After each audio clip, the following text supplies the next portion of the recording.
Here we go, bringing you 2 days in Bristol, courtesy of Phill and Fang around the world. If you're interested about visiting Bristol, then you're watching the right video. We're going to show you some of the best places that you can visit while we're here in Bristol, and as usual, we'll break down the cost of this trip day by day and give you a total cost for what it cost us for the entire trip here in Bristol. We're travelling to Bristol by car, and we're driving here from Cardiff, which is where we just spent the previous 2 days. That video is now available on the channel.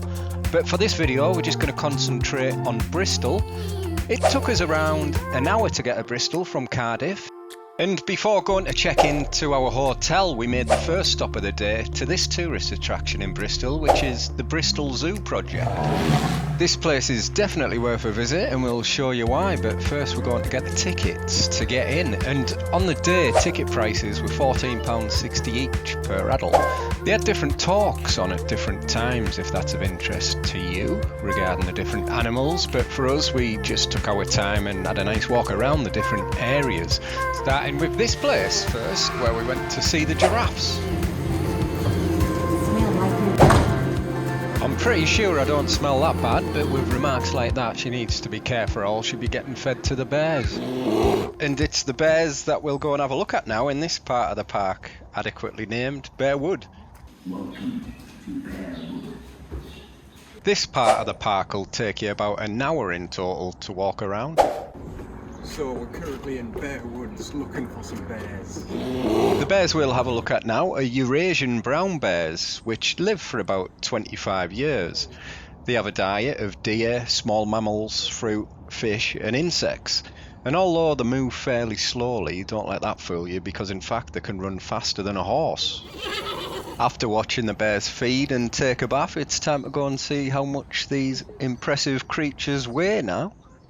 150. Me and you, and a bear weighs 350. She's the light, about 280, 300.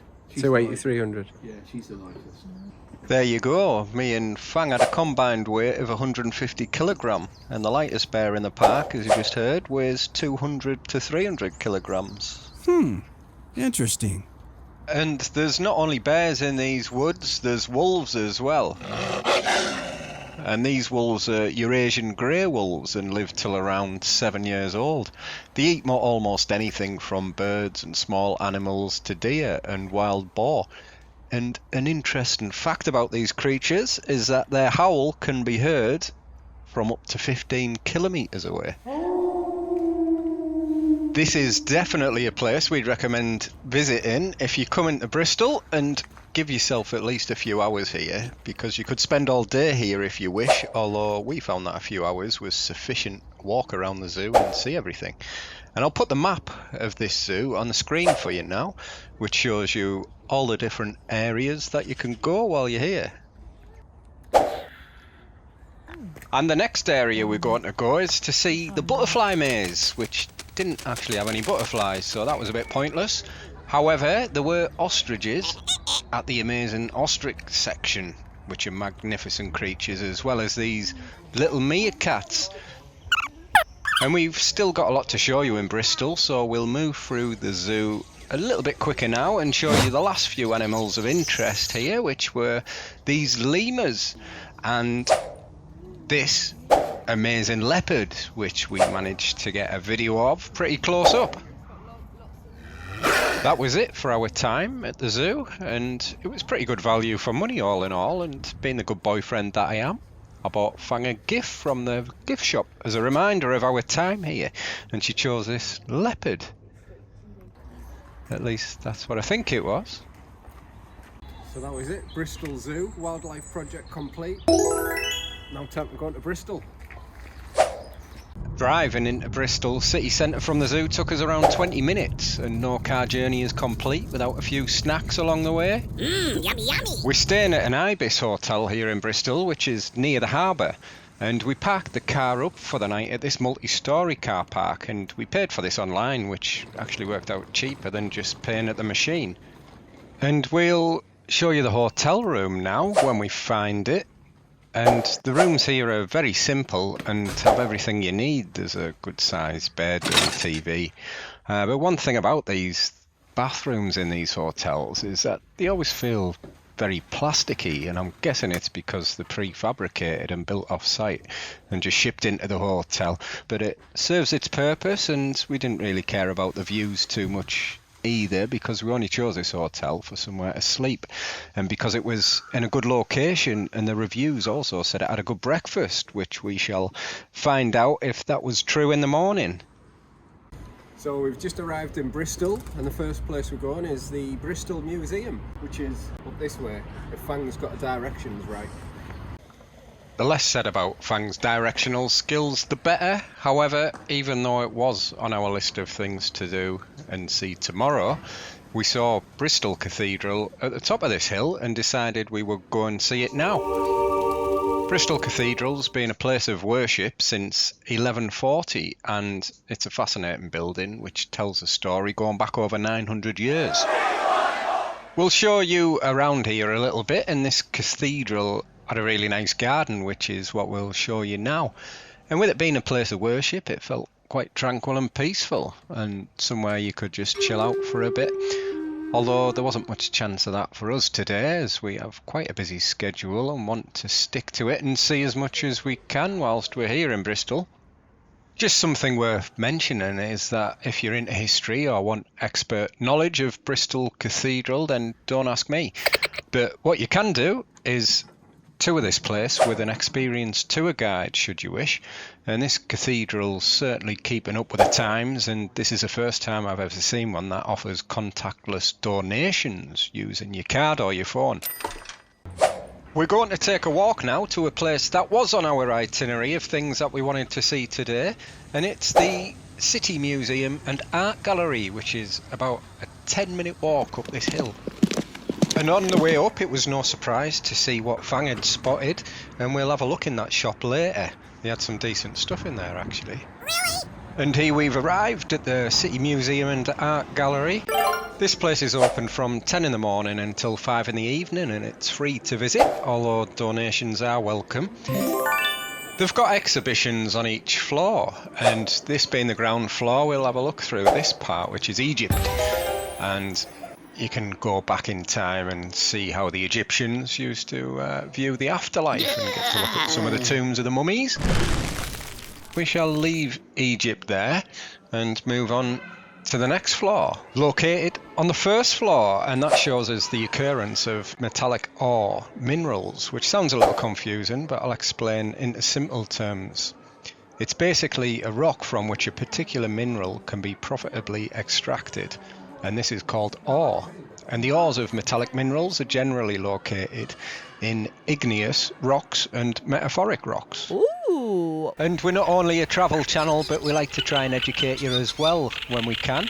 And although I'm no David Attenborough when it comes to the history and geology of nature, I can show you some interesting stuff nonetheless, including dinosaurs like this Platysaurus and the Chondosaurus, as well as animals from all parts of the world, including Australia and South America, as well as other animals around the world like these ones. As you may have gathered, this is a huge building, and at the other side of it, where we'll walk now, is a nice collection of French art, if that's your cup of tea. And possibly the highlight of this place is the massive collection of porcelain, dating back centuries, with a huge collection from both the west and the east, including this Delftware collection. That is splendid. I'll quickly show you the Eastern ceramics as well, including these Japanese pieces. And this is a video about Bristol and what you can see here, so I hope that's given you some good information about this City Museum and Art Gallery as we head through the last section where you can see all this fine British silver on show. And as always, when exiting, it's kind of customary for us to have a look in the gift shop. And I feel it's only right if you can make a donation, because we'll help with the running costs of this place. And it's a nice way to say thank you and show your appreciation. So we'll take a walk back down the hill and go to the next place on our itinerary. And as we were walking down, we spotted this place. It's your new favourite. And we ate in another one of these restaurants when we were in Cardiff the other day, and that video is now available on the channel. And all this talk of food was starting to make us feel hungry. Good old meal deal. So we both grabbed a meal deal from this well-known British supermarket and chilled out for 5 minutes Feed the birds. before moving on to the next place on our itinerary, which is Bristol Aquarium. And this was definitely worth a visit from both a leisurely point of view as well as an educational one. An all-day ticket costs £20.50 per adult, and there's all kind of other concession tickets, including annual packages, which I guess would only be a consideration if you lived in Bristol or nearby. So if you're interested in aquatics or have children, you can bring them here and they can all enjoy what's on offer. Marvelous! There's a good variation of both outdoor and indoor displays with lots of different sea animals, ranging from the sea turtles to tropical fish. And they've even got creatures of the rainforest, and there's a learning zone as well as some interesting walkways that take you to the different zones. And no aquarium's complete without getting a glimpse of the old sharks. And that was it from Bristol Aquarium. Put your head through. And as usual, upon exiting these places, there's a gift shop where you can throw your money down the drain and pay a ridiculous amount of money for these overpriced animals. Luckily, I'd already bought Fang at the zoo earlier. That was another box ticked. It was a decent aquarium, although we've kind of been spoilt seeing some of the best aquariums in the world. And those videos are on the channel if aquariums are of interest to you. Yes! Back to Bristol, and this big wheel is just outside the aquarium called the Sky View, and tickets for this were £6.50 per adult. So we're now on the big wheel in Bristol.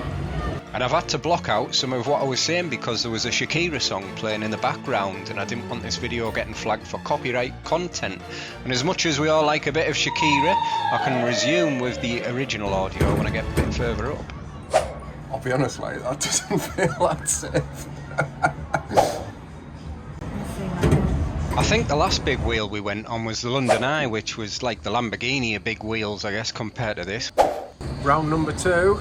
Oh, we're going round again. I'll tell you what, it doesn't sound very safe, this. Does it? All the noises it keeps making. I think it might be a bit loose, you know. I was happy to just go around once or twice. So we're going for round number 4. We're at the top. We're stuck. So yeah, I think he's gone out for something to eat, because this is about round number 6. Our hotel's over there, I believe. We're going to go back there, get a quick change, and then go out and hit the nightlife of Bristol. So after going round 6 times, we were pleased to get back on solid ground. And we made our way back to the hotel we were staying at for the night. We didn't hang about for too long. As usual, we wanted to make the most of the trip here in Bristol, so we got freshened up before heading out again for something to eat. And it got dark pretty quick as we visited here in winter, so if you do come at this time of year, make sure you wrap yourself up because it does get a bit cold. And we spotted a Nando's earlier on our way to see the museum and thought it would be a good place to grab a bite to eat. We headed back there past all of this lovely artwork that's dotted around the city. We managed to get a table as it was still quite early and the restaurant wasn't that full, so we opted for the spiciest of sauces to go with the meal. And Fang got a chicken leg with yellow rice and broccoli. I got the chicken breast with broccoli and mash, and in total that meal came to £30.60 for the two of us. And whilst we were up at this end of the town, that Asian supermarket Fang spotted earlier was nearby, so we popped in to make Fang feel a bit more at home. Feel like you're back home. We didn't buy anything here because, as usual, we wanted to pick up a few treats from a local shop like we do in the different places that we travel. So it was back to this well-known British supermarket to get some of my old favourite treats, including these Pringles and... Go for the Kit Kat. The good old chocolate Kit Kats to take back to the hotel as a treat later. So at this point you might be thinking, is that it for the night? And no, it isn't. It wasn't too late, and although we've got a busy day ahead again tomorrow, we thought it'd only be right to check out some of the nightlife here in Bristol. So we just got back to the hotel and dropped our bits off. Where are we going now? Go to Brewdog. Brewdog. Oh, well then. If you're into your beers, you've probably heard of Brewdog. Brewdog. Go on then. And Brewdog beers are American-style craft beers, and as you can see, this pub has a large selection of the different Brewdog beers, and although Fang's not a great lover of beer, she stuck to a glass of wine, and I opted for the number 10, which was the Punk IPA, coming in at £5.95 a pint, with a 5.2% alcohol volume, and I must say it was a decent pint. And this place had a decent pool table as well, and something which is becoming more popular are the unisex toilets. Hello. And that wraps it up for day one here in Bristol, and as usual I've broken down the cost for you for today, and I'll put that on the screen for you, bearing in mind that this was for 2 people, and I'll carry this over into day 2 and give you a total cost for our 2 days here in Bristol towards the end of the video. So that was it for day 1, and we woke up reasonably early today for the start of day 2 and went down for breakfast, which had a good selection of cereals, juices, different breads. But for us, nothing can beat a good old English breakfast to get us off to a good start to the day. And then we headed out for a walk around the harbour here in Bristol. And this was a beautiful walk at this time of the morning. Most people must have still been in bed. It was hardly surprising, really, because it was a rather cool 3 degrees. But the cold didn't stop us from taking this footage for you watching what we get up to on our travels. And that seems like a good point to selflessly plug our channel. And if you're new to this video and like this style or format, or even if you've watched some of our other videos from the many places that we've been around the world, we love all of your comments. Some of you said that you like the dulcet tones of my voice, and although we are still fairly new to YouTube, we would love for your support in helping us grow and make better videos, because I mean, I'm no videographer or master editor by any means, but I'm trying to improve each video we make. The aim for these videos is not only to document our experiences, but hopefully give you some inspiration to do some travelling of your own. Yay! This was a lovely walk along the harbour here in Bristol, and we passed some interesting spots like this Great Western Dockyard, as well as the Marina Boatyard, and we just kept on walking until we reached the bridge. And by this point we'd been walking for about an hour or so we thought it'd be good to head back down the river on the other side, where we were met by a rather large group of runners who were certainly getting the steps in for the day. And you pass some interesting places down this side of the river too, and you'll pass this place, which is the Harbourside hub, which is worth a little walk around. It's very natural and peaceful, and these geese seem to be enjoying themselves too. So we're having a lovely walk through Bristol Harbourside. You'll find some little shops and cafes that you can grab a drink and a bite to eat in round here. And now we'll head back to the hotel and check out. We picked up the car from around the corner where we parked inside the Harbourside car park. And a little tip for you to save some money, as the UK is a bit of a rip-off in terms of parking prices. So if you can get it cheaper, then all the better. And you can get a lot of car parking places cheaper, especially if you're staying overnight, by using an app called Your Parking. And if my memory serves me correctly, then we saved around £10 parking overnight, which is obviously money better in your pocket. So we're just coming up to the Clifton Suspension Bridge. Are you excited? Yeah. So this is it, the famous Clifton Suspension Bridge. Here we go. And that was it. It cost £1 to cross it, and we didn't really get to see out. So let's see if we can park up and then we'll go and walk across it. And an interesting fact about Bristol Suspension Bridge now, and that is this was the place where the first bungee jump took place. On the 1st of April 1979, a member of Oxford University's Dangerous Sports Club bungee jumped from the Clifton Suspension Bridge, and a new sport was born around the world. And if you'd like to see me do a bungee jump, you can. We've got that on our channel of me doing just that in Singapore. Back to Clifton Suspension Bridge here in Bristol now.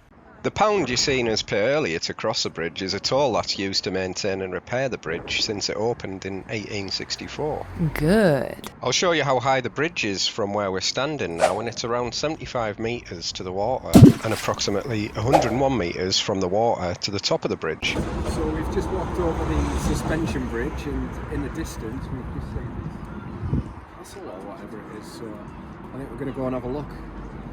Our first thought was it was some kind of castle, however in fact it's an actual observatory viewpoint.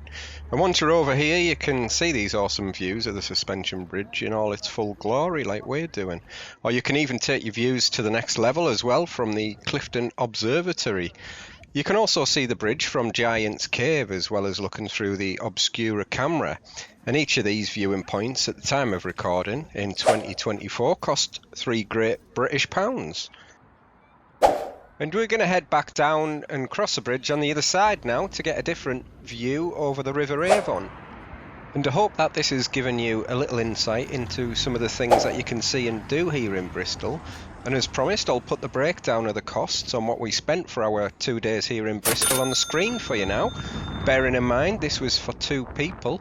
And it's been great having you come along with us on this video. We'd love for you to join us on our next adventures too. So whatever you're doing, I hope you have an awesome day. And thank you all for watching. And as usual, we shall see you on the next video.